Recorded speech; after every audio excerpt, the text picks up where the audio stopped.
Some of the hardest problems in the world exist far above the planet. Our job? To launch the smartest solutions, to protect our satellites, clean up our clutter, to propel breakthroughs in propulsion, to learn more about our place in the universe, to outpace emerging threats. Every day, the Aerospace Corporation uses the latest technologies to ensure our nation's safety and leadership in space. Hi, and welcome to the Space Policy Show. As always, you can find us on Twitter using hashtag the Space Policy Show, and you can engage with our experts on Vimeo using the chat box. We would love it if you would sign up for our latest news alerts at aerospace.org/policy. Today's episode is R&D from academia to U.S. government programs with Randy Villahermosa, Todd Walter, Kathleen Howell, and Derek Doyle. Today, we explore how the government can leverage the great research and development being done at post-secondary schools across the nation. Our host, Dr. Randy Villahermosa, will lead a panel discussion with aerospace leaders in academia from the Air Force Research Laboratory, Purdue University, and Stanford University. Randy is the general manager of innovation at the Aerospace Corporation, where he's responsible for leading innovation programs, culture transformation initiatives, and the corporation's research development portfolio, including university partnerships. Over to Randy to get this panel discussion started. Thanks, Rebecca. We're excited today to be talking with three of the sharpest minds we have thinking about space innovation and how we take space to the next level. This is all part of Aerospace's Space Policy Show. And the focus for today is to think about innovation that happens in the universities and how we are able to get those innovations over the innovation valley of death and get them into space programs and into space faster. And with us today, we have Dr. Derek Doyle. He's the Assistant Chief Scientist at the Air Force Research Lab. Dr. Kathleen Howell, she's a Professor of Aeronautics and Astronautics at Purdue University. And Dr. Todd Walter, Professor of Aeronautics and Astronautics at Stanford. Derek, Kathleen, Todd, thank you for joining us today. We're really excited to hear your thoughts on space innovation and what's happening with universities. And I'm going to start with Derek. So Derek, can you tell us a little bit about what you do at AFRL? Sure. My name is Derek Doyle. I'm the Assistant Chief Scientist here at the Space Vehicles Directorate at Air Force Research Labs. I originally started off as a benchtop scientist, did a lot of stuff with structural health monitoring, metamaterials, RF apertures, and then moved into agile manufacturing. And then after doing some basic research in that background, some applied development, I eventually moved up the chain, led a thrust area, did some flight experiments, and now I manage the internal research and development here at the labs. So I monitor the different tech developments going on across the laboratory of all the different branches, and then try to work with our SMEs, our subject matter experts, and different industries through the SBIR process or through primes or other initiatives to try to partner them up and move their and transition their technology. Yeah, that's fantastic. You mentioned advanced manufacturing and additive manufacturing in 3D. That technology is really burgeoning in areas outside of space. How should we think about technologies that don't really originate in space, but we could take advantage for future missions? So that's an interesting question. One of the big things that we try to do with any new technology area, we're seeing a lot of this in quantum, for instance, is we try to look at the capabilities that they offer, what opportunities they bring, and then if it's something where we think we can use it for space, we try to work with the different developers, university academics, for example, on trying to understand what exact problems we would have in transitioning something to space domain. Sometimes it's software based, trying to deal with things like latencies. Other times it's more physics based. Things like thermal management can be a huge problem sometimes. And then trying to work around the problems or those barriers to eliminate those problems. Yeah, that's fantastic. And I imagine, see a lot of great new technologies that come across your desk. What are you most excited about right now in terms of something that we can look forward to in the future for space? That's a good question. So I think one of the ones I'm most interested in personally is in the realm of space logistics. We're seeing a lot of work in there, a lot of it spurred by the fact that we have people like Elon Musk and Jeff Bezos working on their commercial entities, and that's really opened up this whole market for what's in the realm of possibility for the space sector and space tourism. And so one thing that I'm working on with MIT Media Labs is looking at their test array program, which is in-space assembly of, for their purposes, habitats. Now, we at Air Force are not doing habitats, but we're looking at the same technology and how we can scale it down if it's scalable, and if we can use that to maybe put together some of our stuff if we're interested in doing that. Yeah, that's some fascinating work that they're doing out in the Media Lab. All right, Derek, we'll come back to these themes in a moment, but let me move on to our next panelist, Dr. Kathleen Howell, professor at Purdue. So Kathleen, I think it's fair to say that if it moves in space, you are somehow involved in one way or another. Can you tell us a little bit about what you do? Sure. Hi, everybody. So my area of expertise is pretty much what you said, is mission design or path planning, how you move through space, and also operations, on-orbit operations, for example, maneuvers and so on. And I'm particularly interested in more complex types of force environments. So I work on projects that involve both robotic and human missions. It's sort of how to get there, how to stay there, how to achieve the objective, which may mean obtaining scientific data, or it might also mean delivering humans to some other region of space. Also work on anybody who has to travel through space. So that means commercial sector, defense sectors, and so on. If you want to operate vehicles in space and you're moving into a region that's relatively complex, or types of regions of space that we don't have as much experience in, for example, beyond LEO and beyond GEO, then that's really the problems that I'm interested in. So you mentioned beyond GEO. That's an increasingly exciting area, especially when you think about the push from NASA to head back to the moon. But there's also other interests, everything from mining asteroids to space habitation. Do you think that's going to be a continued growth area for space research? Well, it certainly looks that way in the near term, for sure, with some of the programs that you mentioned. Really, as we expand into the entire Earth-Moon neighborhood, that introduces some other interesting challenges from where I am. Particularly, the Earth-Moon corridor is getting to be more interest, not just in the U.S. but around the world. So there's a lot of participants, and beyond that, one of the things that you didn't mention is in the science world, space telescopes are going to be positioned, out in the Sun-Earth type environment. And so you're also talking about how do we move back and forth between all of these different assets and deliver either the science or the humans to the right environment. So at least in the short term, it looks like that area is going to be of more interest to all the different agencies around the world. Yeah, it's certainly interesting to think about the opportunities that will open up as we see more activity around the moon. I imagine that you work on a variety of areas. Is there one in particular that you're excited about right now in terms of research topics?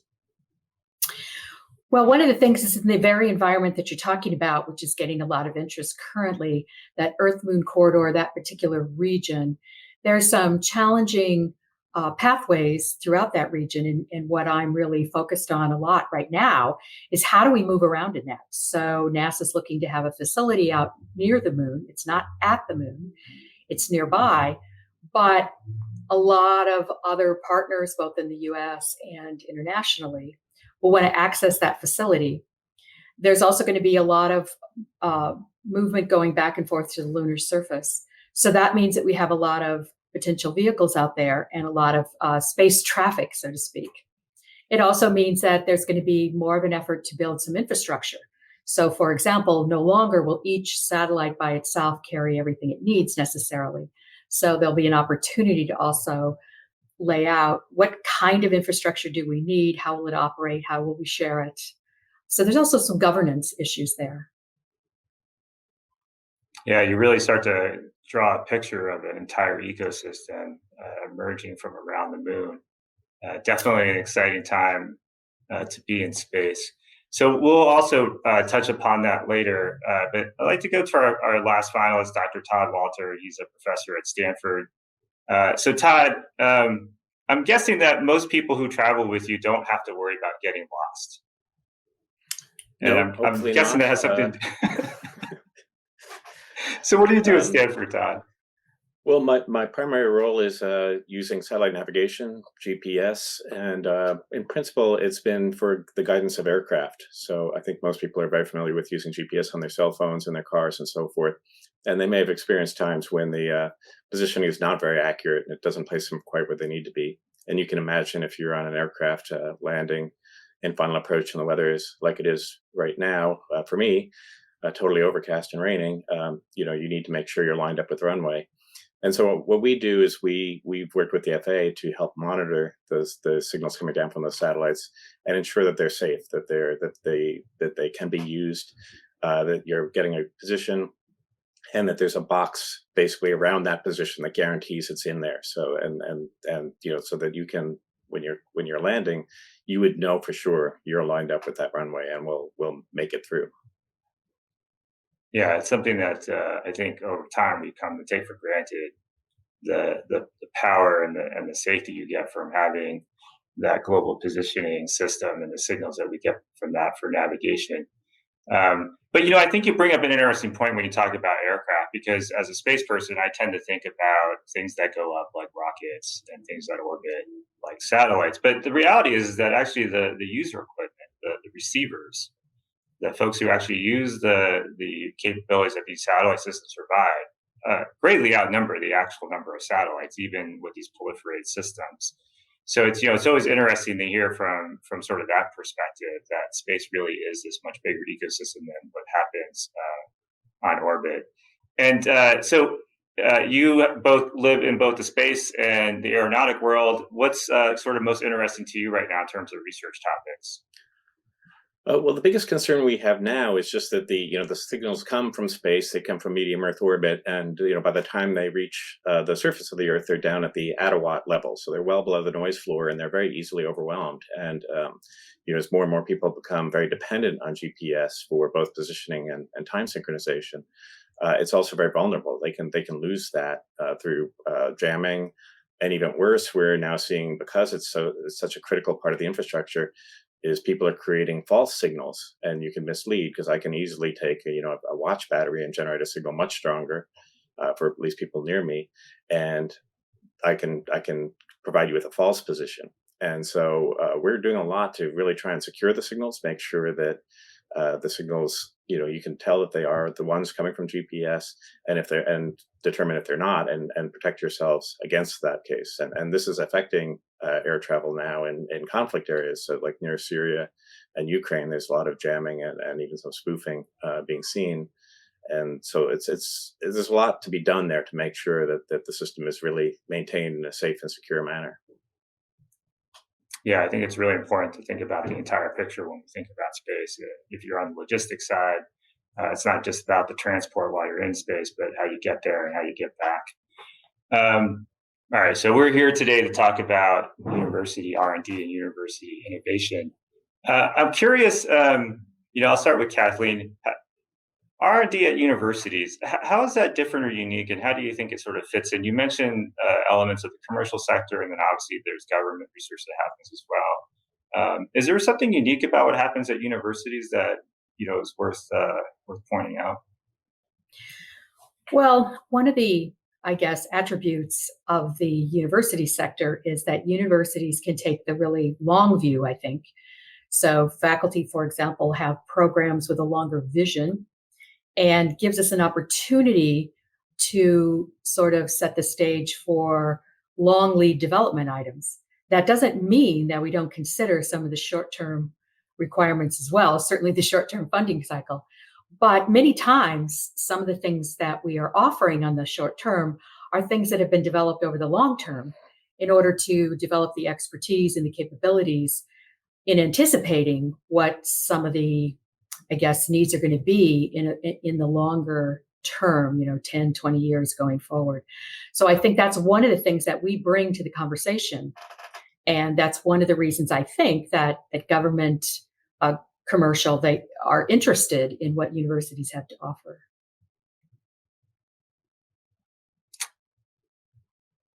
It, right, and I think there's that long view is quite valuable and powerful in a lot of ways because it gives you sort of the space to really think about some of these technologies or missions that will take time to develop and aren't always can fit well within the sort of fiscal year cycles that we have. Derek, you mentioned MIT Media Lab. That's a very sort of different entity within the R&D ecosystem at universities. What have you observed about the Media Lab that you find interesting when it comes to space? I think the thing that I found most interesting about them is when we started working with them, they were very focused on a particular story, right? They had this vision of what they wanted to do, what the final application was. A lot of times when we work with universities, they're by nature focused on basic research. They're funded mostly to do basic research. So they're usually keen more in on the fundamental physics of what they're working on. But yeah, with the Media Labs, it's really interesting to see that they actually put some effort into this whole philosophy of where their technology was going to go and how they wanted it to look. Yeah, they have this sort of unique way of pulling in different elements beyond technology, sort of the human factor, if you will. Well, and I would agree with the fact that, they work on basic research, but pulling in those other elements, there's also a key thing, I think, in the serving sort of as a liaison between those basic sciences and the applications that the users are actually going to need. And so sometimes you also have to talk the language between that basic research in order to make something that's practical and useful, and that, if necessary, can be infused at a rapid clip. Some other things may be infused more slowly, but I'm not as familiar with the Media Labs, but I think that's one of the views that faculty are focused on and are keen on, is that step from the basic research to the user. Yeah, absolutely. And there's sort of this recurring theme of a little bit greater flexibility at universities. Derek probably is quite familiar with the sort of tyranny of the fiscal cycle and how that could affect funding lines. It seems like universities have a little bit more flexibility in the way those funding structures are managed. But so, Todd, let me kind of expand upon this a little bit. As a university researcher, you have some more flexibility. You have the ability to take the longer view. You probably have also the ability to take much bigger risks on bigger ideas. When you have a great idea, how receptive have you found government agencies when it comes to supporting those ideas and helping mature them? I think it varies. I think some of the work we do very much is focused on delivering a service. We've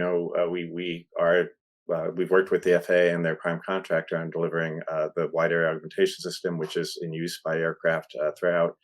And obviously that needs to be maintained and so forth. But I think outside of that, then when we have ideas, as has been mentioned by Kathleen, Derek, the students have freedom to look at other things. We can free them up from some of the contractual obligations and the timelines, and give them the freedom to look at their crazy idea, and that can be developed. And I think the program managers at these things, they love to come out to Stanford and talk to the students and hear these ideas and kind of let them go forth. But the reality is we still have to meet our other obligations. So as long as it doesn't interfere with that, they're definitely in favor of allowing that and supporting the longer term view. Yeah, absolutely. And you mentioned crazy ideas, which is one of my favorite things. And I'm sort of a fan of great innovations come from great problems, and that's always been a challenge: is how do you identify great problems to work on and bring a unique perspective to them. I'm curious. I think our audience would enjoy hearing a little bit. Maybe starting with Todd. What's your innovation process look like? How do you come up with these crazy ideas? It really varies. A lot of times, I think that the huge advantage of being at the university is we get this constant influx of bright young minds that haven't been working this same problem. They come in with a totally fresh perspective, and I have to beat down my impulse because they'll occasionally say, "Oh, what if we did that?" And I first think to myself, "Oh, that'll never work," and I have to suppress that impulse and say, "Okay, that's interesting. Go with that." And again, most of the time it doesn't work, but occasionally they come up with that. And I think the most important thing is to really kind of be nimble. Is a lot of times they have an idea that doesn't necessarily work out, but in the process of looking through it, there's like something that comes out of the side. And you have to kind of look and say, okay, this piece did not work out, but there's this other thing that kind of popped out of your data that looks really weird. Let's chase that down and see what's going on there. And that's oftentimes where things come from. I find it's usually not the things you thought would come out, but it's by taking the time to look at the unexpected behavior that pops out of their research. Yeah, today with how hyper connected this world is and the tremendous amount of information available at folks' fingertips, I imagine students are coming much better armed today than they were 20 years ago with new ideas and their own thoughts about where we go with space. Now, so Kathleen and Todd, you're both at universities, but Derek, you live in this sort of unique ecosystem yourself with government R&D. Can you kind of share with us a little bit what does that look like in terms of innovation and how you get your R&D out of the lab and into users' hands? Yeah, so our process is kind of interesting because we have aspects of tech push and tech pull, right? So if we're talking about a tech pull, usually we interact with our customers, such as SSC, could be MDA, could be Rapid Capabilities Office, and they'll tell us what they need from a mission perspective. And then we basically work with our subject matter experts to kind of understand what the technology gaps are that are limiting those missions and what needs to be done to achieve those gaps, to close those gaps. And that's where we'll get some ideas for innovation and tech development. On the other hand, though, we also work in the tech push realm where we may see things through our engagements at conferences or working with, collaborating with universities where we, could make our own vision for certain mission capability based off of technology we see coming down the line. And in that case, we'll go seek out our own funding. We'll go after proposals as well to try to find funding to develop those ideas and transition them to the users and customers. Yeah, that's interesting. There's almost a sort of duality between being a force multiplier for the things that you see happening outside your lab, but also being the sort of catalyst to be able to jumpstart new ideas and see if you can grow a community around them. So we are talking about in this current segment about innovation push or tech push from labs. And I'm curious: is there something that you wish government is a major funding source for R&D, and the typical way that they procure or get new ideas is through funding opportunities. So for the greater panel here, are there things you think you wish the government would do differently about how they go about the business of spurring innovation in R&D in space? One thing that I'd be interested in seeing is actually if there was I can't control this one, but it would be interesting to see if there was a change in philosophy on the way we do our budgeting, right? Everything that we get budget-wise, we have to obligate it, allocate it, execute it in very quick timelines. And a lot of times that freezes up funds that we might otherwise want to use for a cool idea that comes to us. So if Kathleen comes to me with a great idea, I may have to wait a year and a half before I can actually execute that because of funding limitations.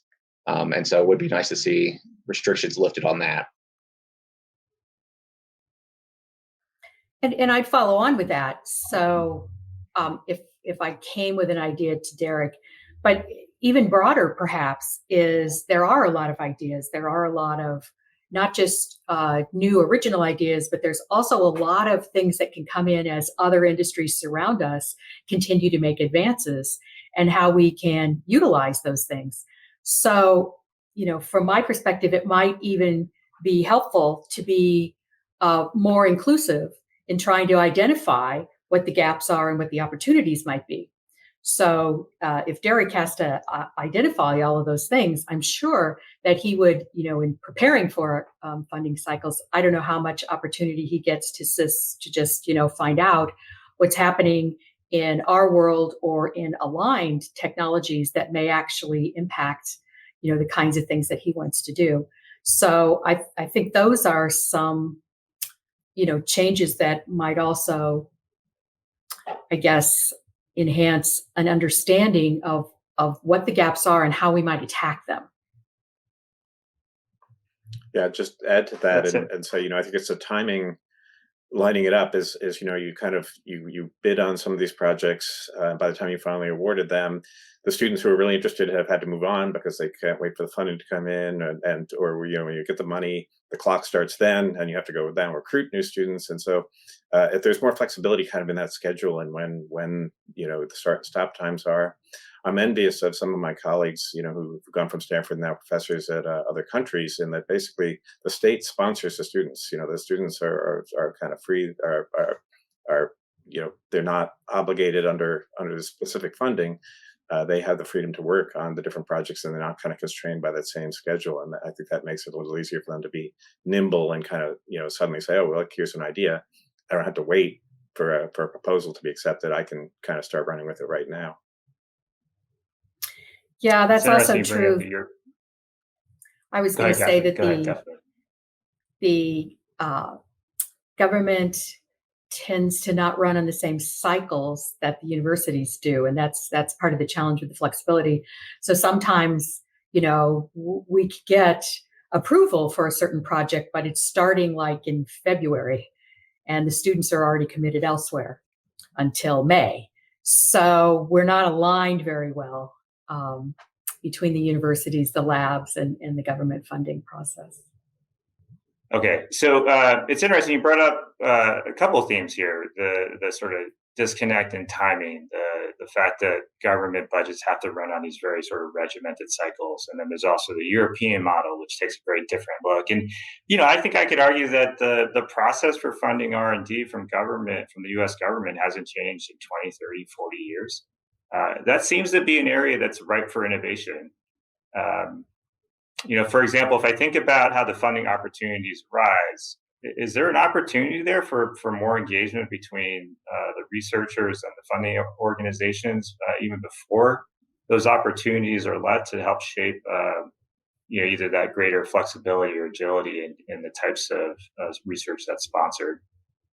Is there an opportunity there?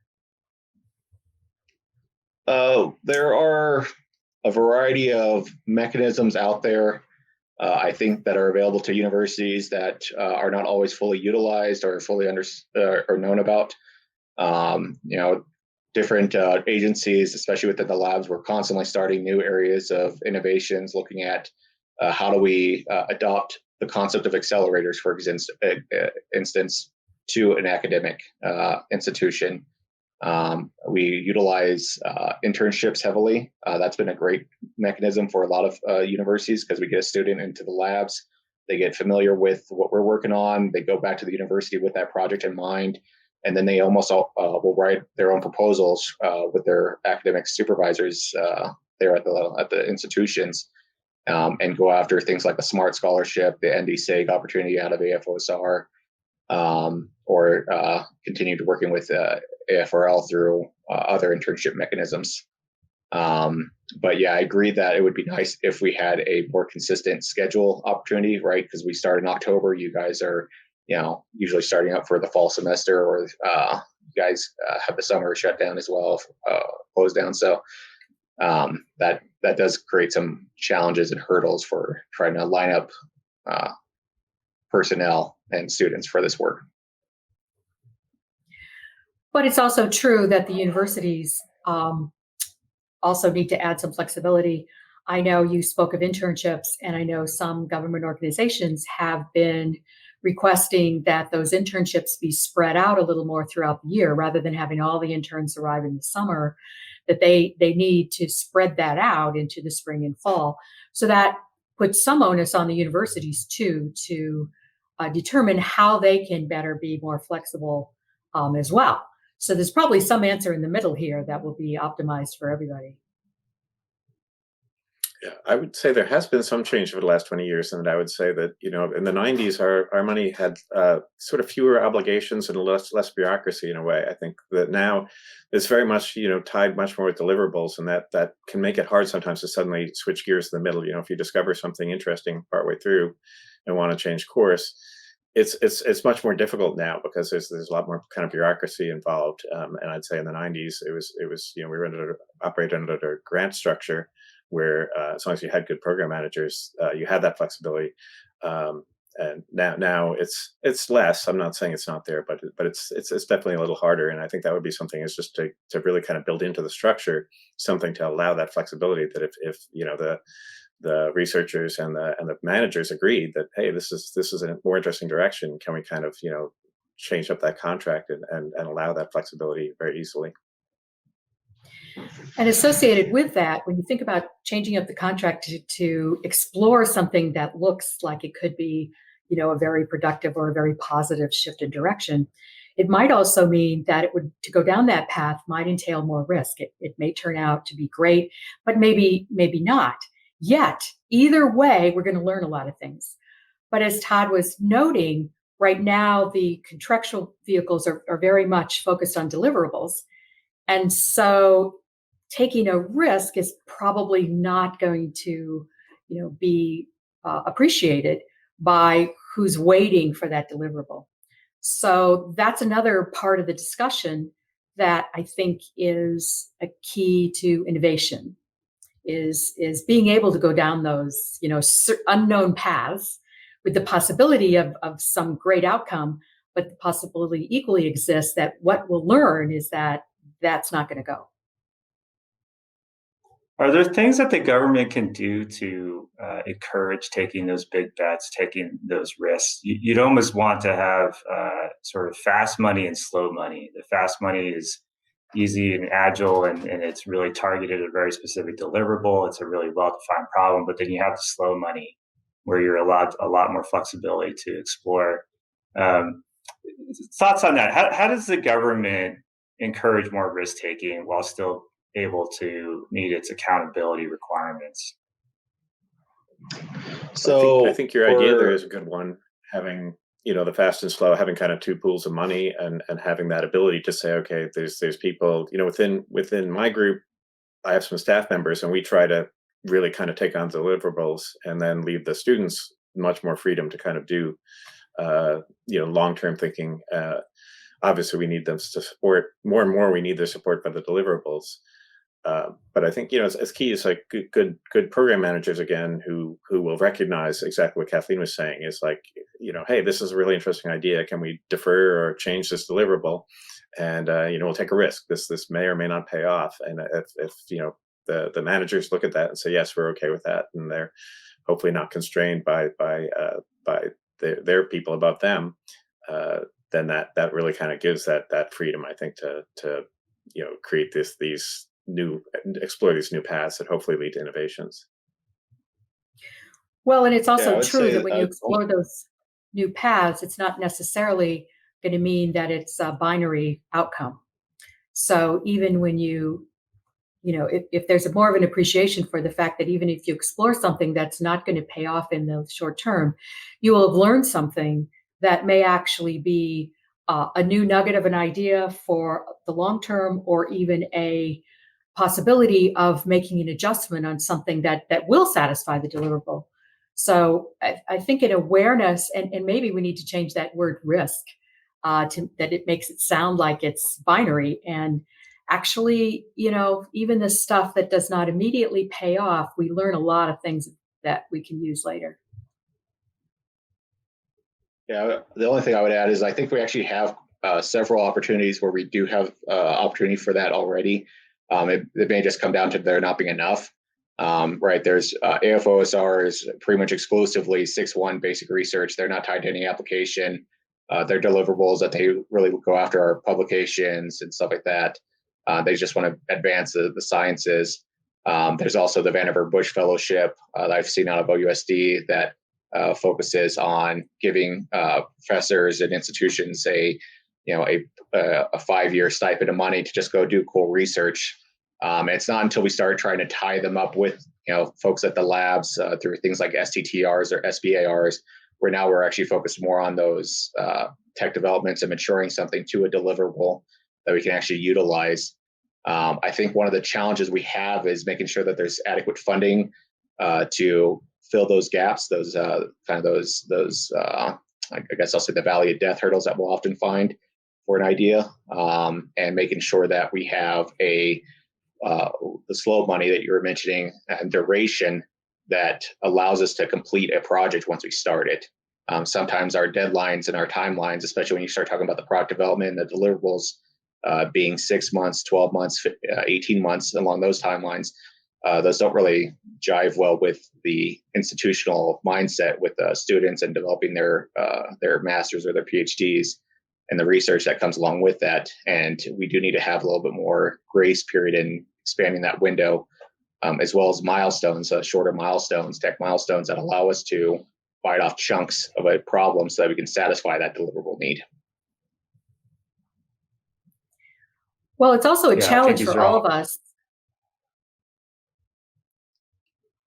So it's also a challenge for all of us to, to identify when we want to go down and we want to experiment, even against some of the programs that you're talking about, Derek.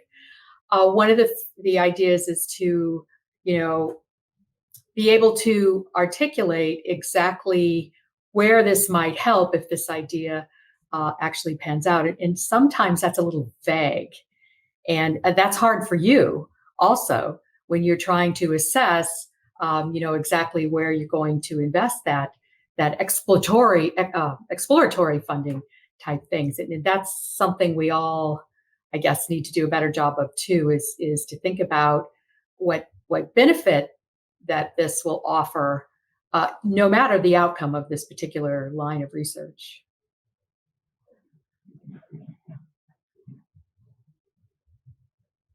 So we spent some time talking about where innovation comes from and the research that happens at universities, and we also talked about the pull factor in terms of the role the government plays in funding these great new ideas and how we take more risk.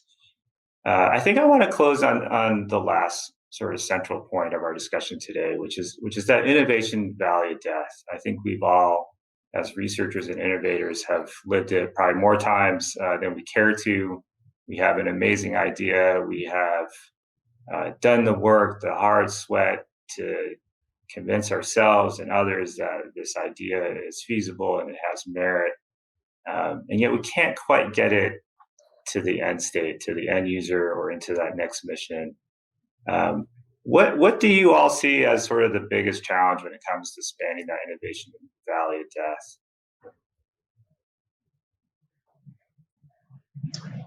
So for us at the labs, there's a few different factors that'll feed into that. One is, the easy one is always funding, right? If you run out of money to continue down a line of research, if you don't have money to work with the right partners to develop the technology, if you don't have money to fly it on a spacecraft and make that final TRL 7, 8, 9 transition necessary for some of these technologies to move, that can be a big issue. Another thing that we've seen is, a lack of ability to pivot. There's a lot of stuff that I've worked on in my early career where when we started off, it was for one mission and we had to keep pivoting it and focusing the research in a different area or different direction as the missions changed, right? We see that with every administration. There's always new missions, always new focuses. And so it's important that whatever we're doing as researchers, we keep track of all the different avenues we can go down with a particular idea and make it flexible to meet different needs and change our research direction as necessary.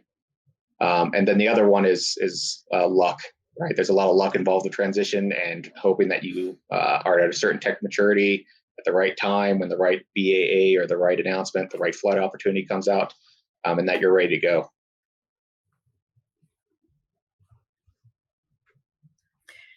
Yeah, we've been fortunate at Stanford being here in Silicon Valley in that a number of our students have gone off and formed startups. And, I think that's one of the key things, at least to get the process going, is that somebody really wants to advocate it. Some of the things that die is, a student finishes research and they go take a job in a totally different field. And, we're not getting funded for that anymore. And it kind of dies, I guess, for lack of advocacy, that there wasn't someone who picked it up. But then, we have many other ones where students really are excited. And actually, it's almost a problem for us at times because sometimes students get so excited they don't finish the PhD. So we end up losing students because they go off to these startups. But, the startups are challenged. Some of them succeed, some of them do not succeed. and it's like, as Derek says, is there sort of luck? Is it the right problem at the right time? Is there another competitor that sort of gets it? And it's sometimes hard to define what that really is, but it's I'd say the majority of our students actually end up working for small startups, and push really hard, and it's always exciting to see that. And then I think the other thing that Derek said is that they have to be able to pivot. Again, the idea they started with, there may not be enough of a market for, there may be other issues, and if they can be flexible and change, they probably have a better chance of succeeding than if they stubbornly stick with the original idea and say, no, that's what I left to do, and I'm going to stick with that no matter what.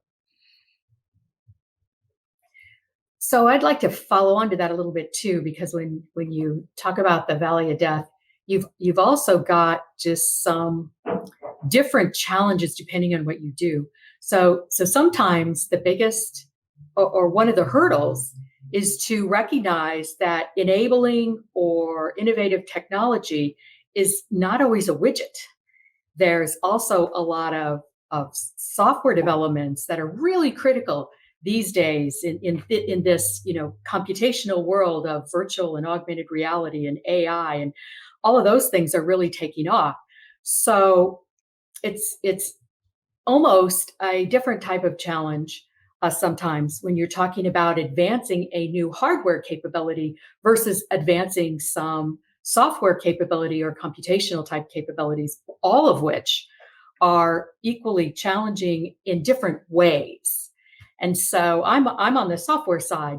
So I have it's sort of a different process that I have to go through. But in some ways, I have the easier challenge because I can try to infuse some things a little more slowly over time. Where if you're trying to advance a new device, it sometimes is going to be hard to actually get it tested in flight and some of those things. So there are different pathways through that valley. Yeah, absolutely. And you mentioned hardware and software, and I think there's a growing element of commercial technologies, especially the ones outside of space, in the information technology world, for example, that are having a big impact on the research that we do. And you also mentioned startups and the intersection with commercial companies, and I'm guessing that you all have some relationships with commercial companies, whether they're sponsoring your research or as partners.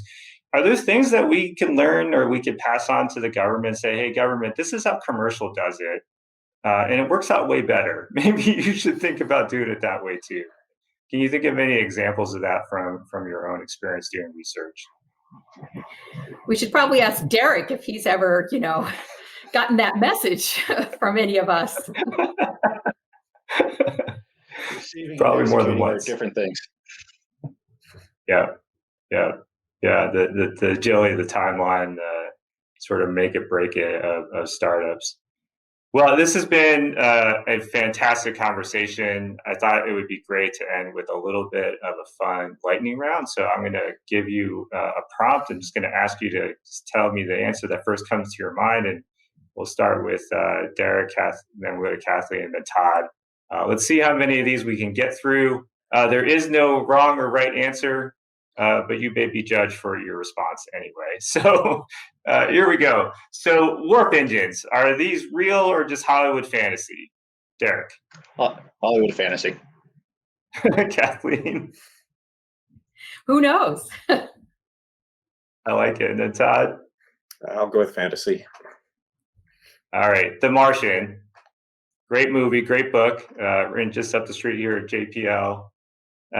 Is The Martian more like 2030 or 2050? Oh, I'm going to hope 2030. Depends on if you're asking capability or reality. I'll go with reality on that one. Ooh, 2040. Okay, good. All right. Yeah, I was going to split the difference too and go for 2040 also.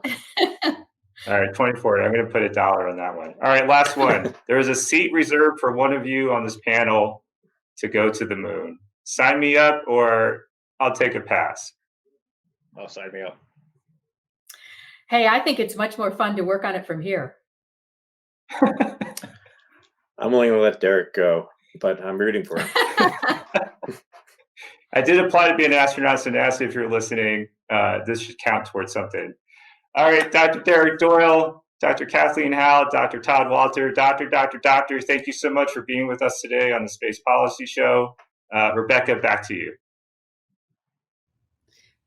Thank you to Randy and all of our special guests. Great insight. And thank you to our production team, James Liggins and Sarah Panoni, located in the Los Angeles area.